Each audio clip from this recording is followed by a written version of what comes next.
Welcome to the Horror Friendly Podcast. It's not over till that bitch is dead. Let's delve into that a bit deeper. I'm going to be like the peacekeeper between you two tonight.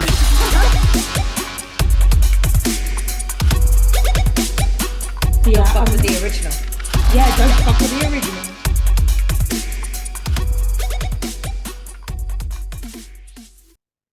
Hello, everyone, and welcome to the Horror Friendly Podcast, part of the You Run Podcast Network. My name is Katie, and I am joined by my wonderful co-host, Chantal. Hi, Chantal. Hi. So we're going to be doing something a little different for you guys for the next month or so. We've decided to do a little mini-series covering some of the incredible films showcased at the UK Film Festival FrightFest. We're so excited to introduce you to these films and give you a bit of our insight. And who knows, maybe we'll be joined by some special guests along the way. Thanks so much for listening and enjoy. Are we ready? So the second film we are covering from FrightFest is Cinderella's Curse. So this was directed by Louisa Warren and starring Kelly Ryan Sanson, Chrissy Warner, Lauren Budd, and Atisha Tashini. And I'm really sorry if I'm getting anyone's names wrong. So, once upon a time, the Disney princesses now get in on the horror legend act, and here's the first of a chilling twist on a familiar fairy tale. Simple yet beautiful handmaid Cinderella wishes for love and happiness, but she finds herself ill-treated and abused daily by her evil stepsisters and stepmother, unable to escape their cruel clutches, until she summons her fairy godmother from an ancient flesh-bound book who can grant Cinderella her greatest wish, ultimate revenge. Now with bloodlust, Cinderella goes to the ball to massacre those who have done her wrong before the hour strikes midnight. Katie, what were your first thoughts on this one? Again, this was one that I really wanted to cover. I think I literally just saw the poster of it and I was like, okay, we need to do this. Like, I need this. This is my jam. Yeah, this is slasher. This is exactly what I want. This is hardcore cheese. This is camp. And you know what? It delivered on what I thought it would. The gore was there for me. The plot I think was very fun, and the acting I think was pretty good as well. So I think it delivered on exactly what I thought it would. It's a full-blown kind of cheesy slasher to me. What about you? So my first thought, I even wrote it down. I was like, it's like Brothers Grimm meets The Evil Dead meets Carrie. But I think that's the thing when you're watching like something like Cinderella, but an adaptation of, you know, the story. Like, we all know she's going to end up at the ball. We all know there's going to be a fairy godmother. So it's always kind of interesting to see how different films do different takes on it and different directors. So it was very interesting kind of seeing it in a horror format and like bringing a curse in. But it was so funny, like as soon as you kind of, see, they mention it, obviously the book, where straight away you're like, okay, that's new. But there were Cinderella elements in there, which we would all expect to see. So I think that was quite nice that they kind of held on to some of that. There were a couple of bits I was like, why did that? Actually, we watched some of this together, and there was like one or two bits you and I were just like, well, how did that happen? And why did that happen? So it didn't necessarily run out smooth. And again, there might have been reasons, but I'd like to know those reasons, again, without spoiling anything. Yeah. I think it was fun, I think is the right word. It's definitely, but I think, you'd know what to expect with this. It was basically like almost like a princess slasher, which is fun. So if you're not taking it too seriously, I think it's a laugh. Yeah, for sure. I think that there were some things in there that there was a few sort of modern aspects that I noticed, kind of like the locations and the look of the doors and things like were quite modern, and some of the people's haircuts, like they were slightly but you know, that was kind of it, I think, in terms of just, I think everything else kind of made up for it, so that didn't matter so much. But there were things that took it out for me just a little bit, like with things like that. But It was, you literally were like, oh, in this scene, look for the guy with the fade. And I was like, because unfortunately that things like that you do notice. Oh, not my camera. Things like that you do notice, and it does take you out, and it does. Again, I think it's things like that you can see the budget. Like they obviously didn't have the money to do wigs for every person, especially if they were just playing an extra. I do think as well you can tell kind of where they had to cut a bit, like cut corners, because again, I am not a professional SFX artist, but I love SFX, so I do notice it quite a lot.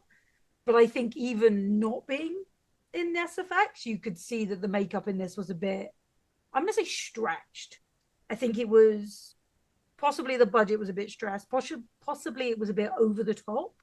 And I don't know if it's one of those that looked better in person or they thought it won't look as bad on camera. And actually, when you're watching it, it does look a bit just almost too much. And again, like sometimes less is more. There was one detail that I'll say, like, it was around the eyes where one thing had been done to an eye that looked so over the top and ridiculous, but the other eye, wherever it looked like it just accidentally kind of been almost hidden, and it looked so much better. Like it looked almost creepier for it. And I don't know if they did it intentionally or if it was a happy accident, but I was like, it's funny how the one that would have taken so much more effort actually didn't pay off. And yeah, I just think that was, as you say, it takes you out of it a little bit because you're very aware it's someone in makeup. It doesn't look as natural and as seamless as other films we've seen. However, there were some really gory points that were just fucking great and fun. So good. Yeah. I mean, I think obviously going on to sort of like the sort of wow moment and the kind of like spooky moment, I would say the gore, like I completely agree with you, read the scene that you're referring to, but I think in general it does make up for it in other aspects. There's one scene that I actually haven't been able to get out of my head, and I can't say it on here, but there was just one scene where it was yeah, no one will hear, it's fine. I'll tell you off camera, but yeah, and I just thought it was so brutal and so violent, and it was a nasty film. And you know, that's what you want in a slasher, you know? It really reminded me of like when we covered Winnie the Pooh, Blood and Honey. It was giving that kind of thing, like a lot of nastiness, a lot of kind of violence. And in general, I think the gore was effective. Yeah, I think the gore was effective as opposed to the SFX. Yeah. We are talking about, I think we're thinking of the same scene when we say a next level of gore. And I think that's the thing, again, with this, everyone knows the story of Cinderella. We know there's evil stepsisters, but they took it to another level. Actually, is it evil stepsisters or ugly stepsisters? Because I think depends on, again, the version. Yeah, I think these guys were evil. They are evil. They weren't ugly stepsisters. No, they were beautiful girls, but evil women. And I'm just trying to find, it was Natasha Ticini, who played, I think it was Hannah, the stepsister, is also in Winnie the Pooh, which you pointed out to me. So I'm taking absolute credit, but you pointed out. But I hadn't, and it's not like she's in loads of makeup for me not to have realised, but I just didn't realise it was her. No. But I think this showed her acting a bit better, just because she wasn't in Winnie the Pooh for very long.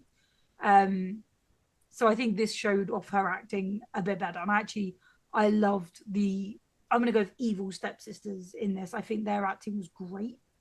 There was like a couple, like some of the other actors were a little bit not as believable. Like next to those two really stole. They were great. Yeah. Yeah, maybe the others were amazing actors, but they were just amazing. So they really stole it as opposed to everyone else being bad. Yeah. I think Cinderella really stood out for me as well. Kelly Ryan Sanson. I thought she was incredible. I really kind of bought into certainly sort of towards the second half of the film. I think she just really came into her own. I think she was awesome, and it was really, as you say, giving Carrie, and you could tell that she was kind of inspired by that as well, and you can tell that Louisa Warren is clearly a huge horror fan. Like there's a lot of horror references, which I love, and it's always great seeing like other women just like being so inspired by horror like me and you are. So like you got to praise them for that. But yeah, I thought Kelly Ryan Sansom I think she was one of the highlights for me. I think you're right, actually. Yeah, I think or Cinderella, but they also called her Ella, which I think there's another adaptation of like Cinderella's where she goes by Cindy. So I thought that was even just that little touch kind of took it a different direction. I liked that. But yeah, no, she really had to she had to really dig deep at some points because again, she had some really harsh points. And then she must have just had so much fun. So much fun. So much fun in that last half. So gotta give her that. So was that your wow moment? Sorry, Sorry, yeah, I skipped ahead, but yeah, I think she was my wow moment. And if I could be cheeky, I would say I've completely agree with you. Read the SFX, but I think the gore in general was really effective. So kind of that as well. What about you? I'm gonna say again, I have already kind of said it, but the evil step twisters. What is wrong with me tonight? evil step sisters. I really liked their acting. I think they kind of, especially one of them, the Ingrid character was like really playing on a lot of emotions. So it was almost that, yeah, like that manipulative kind of acting. She was very good at because she did have to do quite a few different range. Yeah, she had a bit of range. Yeah. So I think that really kind of brought them out and showcased them really well. Yeah, again, I think the gore just makes it fun. Yeah. I was gonna say the makeup wasn't completely up there, but the gore kind of, yeah, it's weird. Like yeah. The gore was great, the SFX not as much, but you know, typically fair enough. Some wounds wouldn't happen like that, but we'll take it. It's also a fairy tale, so maybe it would. Maybe it would. Who knows? What would you give the Spookies out of 5? I'm going to give this 2 out of 5 Spookies. I had a lot of fun with this film, but much like Winnie the Pooh, Blood and Honey, I'm not sure I would rush back to it. But I did appreciate the horror references and the amount of effort and the amount of like work that had gone into this film, clearly. And as I say, like when I first saw it, I was so excited for it. It was like full on slasher cheese, everything I like. So I do appreciate it for that, but I don't think I'd rush back to it. So that's my reason for 2. What about you? So I feel like we're going to keep going with the same score. So I'm going to stop that. I'm actually going to give it 2.5. Just to be different, but also because I do, again, similar. I do think it's good. I wouldn't rush back, but I would like this would be a pizza party film for me. I think so. I think it would be one of those I would watch it again, but I think if you're watching it in the right environment with the right vibe, it could be so much fun. 100%. Rather than like watching it on her own. I actually, at FrightFest, if you get to watch this in the cinema, like I imagine that would be the sort of right environment, like lots of people just kind of enjoying it, I think would be really good. Well, for those that did go to FrightFest, please let us know if you watched it, went to see it. Much like any of the films that we cover through this whole series, we want to hear about your experiences with watching these films and what you think. You might agree, you might disagree, but we want to hear it. Yeah, absolutely. Which does kind of lead me on to, though, I would recommend it to people who are kind of, just looking for a fun film, just looking for something not very serious, something they don't really have to think about, because as I said, you know the story of Cinderella. So they know what's going to happen to a certain extent. Yeah. So they don't have to, try and figure out like, oh, where's the fairy godmother come from? And just people looking for fun. Maybe like people starting out with horror, because like we've said, like the gore isn't, some of the gore is actually quite heavy, but it's a horror. And then some of the gore is just almost so over the top. I think it's okay for people being like introduced. It doesn't look so realistic and believable that it would scare you permanently. Yeah, nice. I don't have much to add to that. I think that's perfect. I think we have a reference here called Pizza Party, where like having loads of beers, loads of pizza, and you have people around. This is the kind of film that you want to put on. And I, completely agree with that. So, yeah. Lovely. Right. Well, that's Cinderella's Curse.